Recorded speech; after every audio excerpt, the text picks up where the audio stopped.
देखो टेंशन में आने की जरूरत नहीं है। मैं देख रहा हूं कई लोग टेंशन में आ गए कि ये कहते एक तो वो ड्रिंक वगैरह तो है ही नहीं, और रही से ही कसर इन कवियों को बुला करके कर दी। तो मैं देख रहा हूं कई लोग टेंशन में, तो टेंशन में आने की बिल्कुल जरूरत नहीं, और ये सच्चाई है। क्योंकि ना कवि की इमेज ऐसी बन गई कि ये आ गया अब ये बोर करेगा। मैं एक बार ट्रेन में जा रहा था, लंबा सफर था, तो और संयोग से क्या हुआ कि सिर्फ एक और यात्री था और पूरा डब्बा खाली।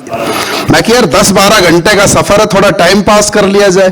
तो मैंने उससे बात की, मैं भाई राम राम, मैं यशदीप कौशिक फरीदाबाद से, आप कौन? बोला मैं मोहनलाल दिल्ली से। मैंने फिर वो बोला जी आप क्या करते हैं? मैंने कि जी मैं कवि हूं। फिर मैंने पूछा आप क्या करते हो? बोला जी मैं बहरा हूं। ऐसी कोई टेंशन लेने की जरूरत नहीं है। और देखो टेंशन, ये बाबूजी फालतू की टेंशन ले रहे, ये मोबाइल से रिकॉर्डिंग करने में व्यस्त है ना। एक तो अपने हाथ को तकलीफ दे रहे हो, सुन लो। नहीं मजा किसी को नहीं आएगा, मैं बता रहा हूं आपको क्या दिक्कत आएगी। यहाँ देखो 2-2 कैमरे लग रहे, रिकॉर्डिंग हो रही है, हमारा मंच यूट्यूब चैनल पे सारे वीडियो आप देख सकते हो, ठीक है। आप एक तो अपना नुकसान कर रहे हो, हाथ को तकलीफ दे रहे हो, दूसरा मेरे हिस्से की ताली खा रहे हो, और तीसरा मुझे पता है करना आपने कुछ भी नहीं है। इसकी रिकॉर्डिंग भेजोगे अपनी गर्लफ्रेंड को, वो मुझे ढूंढेगी गूगल पर, फ्रेंड रिक्वेस्ट मेरे पास आ जाएगी, तुम्हें मिलेगा बाबा जी का ठल्लू। गिलास फोड़ा बाहर आना मिला क्या? है? तो टेंशन नहीं लेना बिल्कुल भी। अच्छा टेंशन लेना कोई नहीं चाहता, अपने आप हो जाती है। टेंशन देने की चीज है, और बहुत आसान है भाई साहब टेंशन देना। आप किसी अनजान आदमी को नमस्ते बोलकर निकल लो, सारे दिन टेंशन में रहेगा, कौन था पहचान में नहीं है, क्या दिक्कत है। अच्छा उससे भी ज्यादा टेंशन देनी हो किसी को, 2 पति पत्नी जा रहे हो, तो पति को इग्नोर करके पत्नी को भाभी जी नमस्ते बोलकर निकल लो। पति फिर टेंशन में, यार ये कौन है, मैं नहीं जानता, ये जानती है, इसको नमस्ते कर गया। अच्छा फर्ज करो कि आप अपनी पत्नी के साथ बाजार में जा रहे हो, और कोई अनजान खूबसूरत सी महिला आपको हाय बोल के चली जाए, भाई साहब पूरे 1 महीने की टेंशन बुक हो जाएगी। कौन थी, क्या लफड़ा है, क्या दिक्कत है, कहां चक्कर चल रहा है। बोलता तो ये है कि मैं वहां रॉयल प्लाजा में जा रहा हूं, और यहां पर ये हाय बोल के जा रही, दिक्कत कहां आ रही है। तो एक बार देखो ताली वाली बजा दो, कई देर से कह रहे थे ताली नहीं बजानी, ताली नहीं बजानी। हाँ तुम ऐसे सीरियस होकर के बैठ गए जैसे मैं एजेंडा रख रहा हूं, कोई एजेंडे वाली बातें होगी खत्म। मैं तो वहां घबराया हुआ बैठा था भाई साहब, ये भाई साहब ने पूछ लिया मेरे से, बोले जी आप कौन?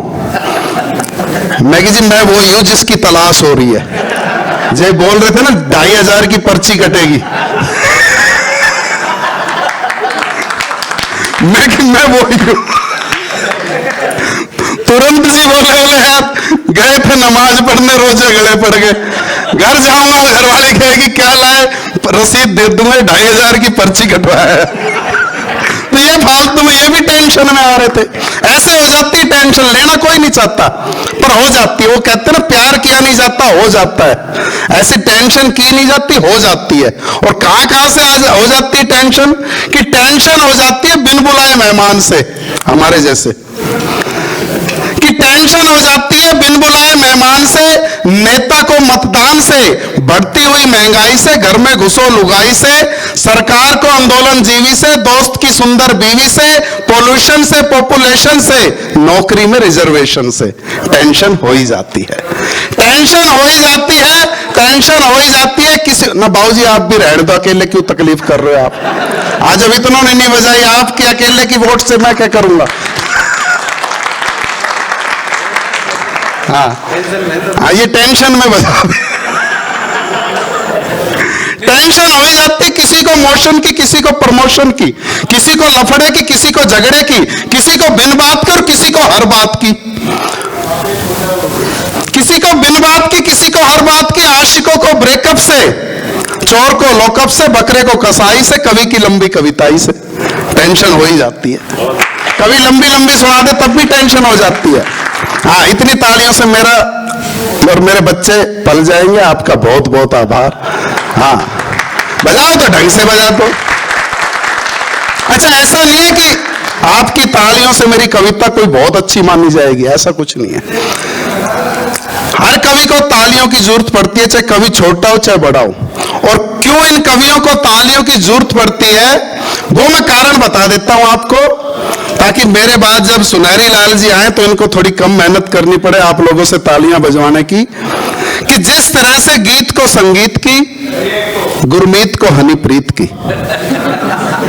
कि जिस तरह से गीत को संगीत की, गुरमीत को हनीप्रीत की, सपेरे को बीन की, जलोटा को जसलीन की, मछली को पानी की, बुढ़ापे को जवानी की, बच्चों को संस्कार की, व्यापारी को बाजार की, मरीज को डॉक्टर की, नेता को वोटर की, समोसे को आलू की, बिहार को लालू की, मोदी को बढ़ाई की, राहुल को लुगाई की, फेसबुक पर लाइक की, सैलरी में हाइक की, चोर को मौके की, मौके पे चौके की, गालों पे लाली की, और जीजा को साली की जरूरत पड़ती है। इसीलिए हम कवियों को आपकी ताली की जरूरत पड़ती है। तो बजाओ सारे एक बार जोर से ताली, जय काली कलकत्ते वाली, कोई कवि ना जाए खाली, और जो ना पीटे अब भी ताली, उसको पीटेगी घरवाली। हाँ, मजा आना चाहिए ना। अब इतना कोई एजेंडा नहीं, कुछ भी नहीं, बस इकट्ठे हुए यहाँ पर पे, ना कोई ड्रिंक्स का इंतजाम, तो और कुछ नहीं तो कम से कम मजे तो लेकर के जाओ। अच्छा, अब मजे लेना अपनी जिम्मेदारी पर, किसी की रीस मत कर लेना, मैं सही बता रहा हूं। वो एक हवाई जहाज में बंदर और तोता सफर कर रहे थे।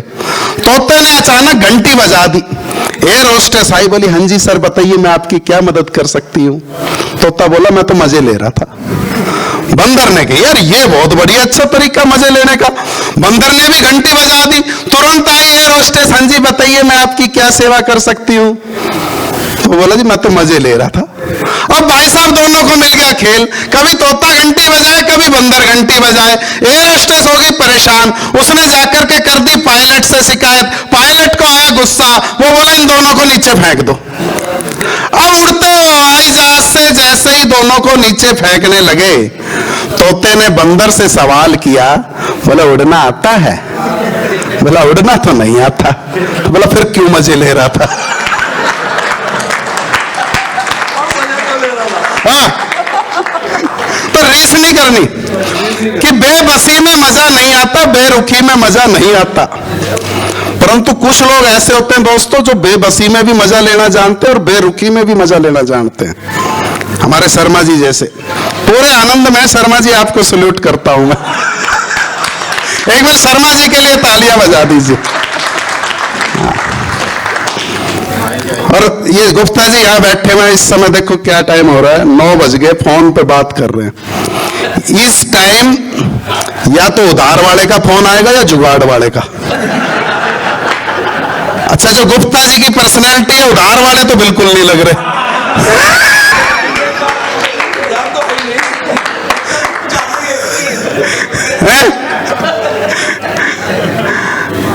तुरंत जी कह रहे, बोले यार गुप्ता जी यहाँ पे हैं तो फिर हमें क्यों बुलाया। इतने बढ़िया सर, प्रणाम करता हूं मैं आपको। तो मजे लो। मैं बता रहा था बेरुखी में भी लोग मजा लेना जानते हैं। यहाँ नजफगढ़ के पास एक गांव है, 90 के दशक की बात है, पुराने लोग जानते होंगे, बाढ़ आ गई थी वहां पर। सेना की मदद मांगी गई, गांव पूरा का पूरा डूबने को आ गया। सेना से हेलीकॉप्टर बुलवाए गए गांव वालों को सुरक्षित बाहर निकालने के लिए। पूरे 4 घंटे बचाव अभियान चला। उसके बाद जो उस बचाव अभियान का कमांडर था, उसने सरपंच को बुला लिया।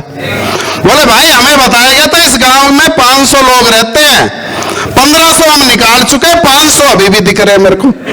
समस्या कहां आ रही है? वही जैसे गुप्ता जी ढूंढ रहे थे, बुलाए थे 150, आ गए 155, 152। ये 2 लोग कौन है? 2 लोग हम थे। तो बोला जी 500 लोग हैं तुम्हारे गांव में, 1500 हम निकाल चुके हैं और 500 अभी भी बाकी हैं। तो सरपंच बेचारा हाथ जोड़कर बोला, बोले देखो जी गांव के गरीब भोले भाले लोग हैं, ये घोड़ा गाड़ी बैलगाड़ी में चलते हैं, आज तक इन्होंने कार की शक्ल नहीं देखी और आप इनको हेलीकॉप्टर में ले जा रहे हो। बोला आप जहां उतार के आते हो, तैर के फिर वापस आ जाते हो। और बोला भगवान कसम 2 बार तो मैं भी आ चुका हूं। ठोकनी है तो ढंग से ठोक दो एक बार सारे जने।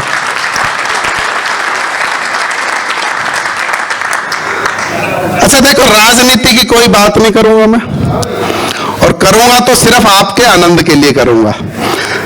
जो भी कहूंगा सिर्फ आपके आनंद की दृष्टि से करूंगा, और सुनना उसे अपने जो भी जिस भी राजनीतिक पार्टी में आपकी आस्था हो, उस आस्था का चोला उतार करके सुनना। मेरी किसी पार्टी में आस्था नहीं है, मेरी सिर्फ दो पार्टी में आस्था है। एक तो शनिवार शाम की जो नहीं हुई और आपके चेहरे लटके हुए पता चल गया आपकी भी आस्था उसी में ही है। और दूसरी रविवार शाम की, बाकी सारी पार्टी बेमानी है। मैं आपको दावे से कह सकता हूं, हम दोनों में से ना तो कोई कांग्रेस का आदमी है, ना ही कोई भाजपा का आदमी है, ना कोई सपा का है, और आदमी कोई मायावती का भी नहीं है। हाँ, मैं सिर्फ अपनी लुगाई के आदमी, बस, और किसी की नहीं सुनते। और बहुत मैं प्रधान जी का धन्यवाद करना चाहता हूं कि इन्होंने इस जनरल बॉडी मीटिंग में कवियों को बुलाने का सोचा और बुलाया भी, वरना कार्यक्रम ये कुछ और भी करवा सकते थे लोक मनोरंजन के लिए। परंतु दोस्तों, जब हमारे घरों में सैकड़ों टीवी चैनल्स के द्वारा और दर्जन ओटीटी प्लेटफॉर्म्स के द्वारा जो सांस्कृतिक प्रदूषण फैलाया जा रहा है, उस प्रदूषण से अगर लड़ने की हिम्मत और जज्बा किसी एक संस्थान में है तो उस संस्थान का नाम होता है कवि सम्मेलन। तो मैं इस बात की आप सभी को बहुत बहुत बधाई देता हूं, साधुवाद देता हूं। वरना आप देखो आजकल किस तरह के गाने आ रहे हैं। वो अभी एक गाना हिट हुआ था पीछे, मैं किसी और का हूं फिलहाल कि तेरा हो जाऊं। अरे जब एक जगह तो एक खूंटे से बंधा हुआ है, दूसरी जगह मुंह मारने की जरूरत क्या है तेरे को, है फालतू की बात। वो चिकनी चमेली पौवा चढ़ा के घूम रही है, कहीं शीला की जवानी है तो कहीं मुन्नी बदनाम हो रही है। वो इसी साल एक और फिल्म आई थी पुष्पा, कितनी हिट हुई थी। सारे देश पर पुष्पा की खुमारी का रंग चढ़ा हुआ था, और जिसे देखो उसकी एक टांग में लचक और एक कंधा झुका हुआ था। सारे देख लो ट्रेंड कर रहे थे, हैं? पर सिखा करके क्या गया कि 1000 रुपए देगी तो हंस देगी, और 5000 दोगे तो दे देगी चुम्मा। ये चीजें सिखा रहे। तब लिखना पड़ता है कि फैशन की लगी होड़, आगे दौड़ पीछे छोड़, ऐसे कैसे संस्कार बच्चों को सिखाओगे? क्या बच्चे सीख रहे हैं? मेरा 8 साल का बेटा एक दिन स्कूल से घर आया खुश होता हुआ, बोला पापा पापा पापा। मैं क्या बात है, आज तक तो इतना खुश होकर के कभी नहीं आया स्कूल से। बोला पापा आपको नहीं पता, मैं बता तो सही। बोला हमारे स्कूल में ना नई टीचर आई है। तो मैं कि इसमें खुश होने वाली क्या बात है? बोला बहुत हॉट है। मेरा एकदम से माथा ठनका, मैं अरे क्या सीख रहा है, कहां से सीख रहा है? मैंने उसको समझाया तुरंत, मैं बेटा ऐसे नहीं कहते, टीचर को अपनी मां समान समझते हैं। बोला क्या पापा हर जगह अपने जुगाड़ पे लगे रहते।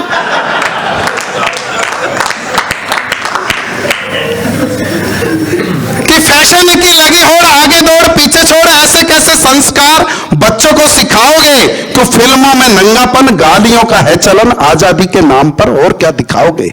दादा दादी नाना नानी खुद ही हुए कहानी, टूट रहे परिवार कैसे तो बचाओगे?